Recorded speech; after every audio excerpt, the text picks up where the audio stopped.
Assalamualaikum dan selamat sejahtera. Hari ni episod pertama segmen video menjawab persoalan kebat Sains tingkatan 3. So, dalam buku teks Sains tingkatan 3, 4 dan 5 ada beberapa ataupun banyak juga sebenarnya soalan-soalan cetusan minda ataupun cabaran minda yang bertanyakan soalan-soalan berkenaan dengan tajuk-tajuk yang tertentu. Kadang-kadang jawapan dalam buku teks pun tak ada, dia saja nak uji minda kita. Itulah dinamakan sebagai soalan kebat, soalan kemahiran berfikir aras tinggi. So, untuk episod kali pertama ini saya akan menjelaskan dalam bab 1 tingkatan 3 dalam muka surat 10 ada mentanyakan soalan apakah sistem lain yang ada dalam badan kita yang membantu pergerakan badan dan organ dalaman kita. Dalam tingkatan 3 ini kita dah belajar sistem saraf manusia, di mana sistem saraf manusia ia mengkoordinasi, mengawal pergerakan badan kita. Dan di samping itu juga di dalam tingkatan 4 nanti bab 7 ada satu lagi sistem yang sama-sama bekerjasama dengan sistem saraf, iaitu sistem endokrin. So sistem endokrin ini terdiri daripada 6 kelenjar utama. Okey, so banyaklah awak akan jumpa tingkatan 4 nanti dalam bab 7. So jadi sistem endokrin ini mempunyai 6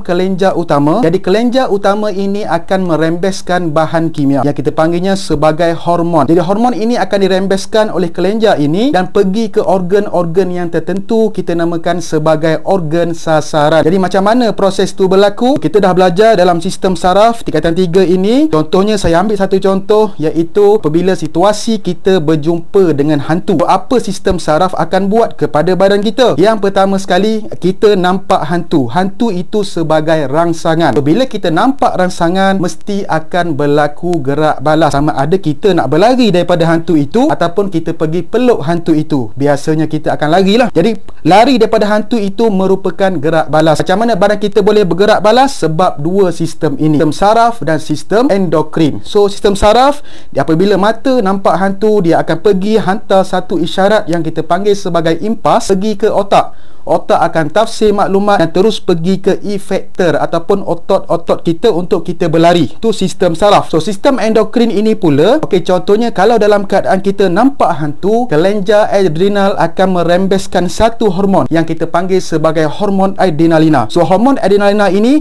akan pergi ke organ sasaran yang tertentu. Contohnya dia akan pergi ke jantung kita, menyebabkan kita ni berdegup dengan kuat jantung kita. Sebab itulah kita nampak hantu ke, nampak macam-macam langsung ke, nampak pocong ke, kita akan berdebar-debar. Kerana apa? Kerana nak masukkan oksigen, supaya oksigen pergi ke seluruh badan. So boleh kita lari dengan lebih laju. Macam itulah sistem endokrin dan sistem saraf bekerjasama untuk menjalankan fungsi-fungsi badan kita, termasuklah organ dalaman kita.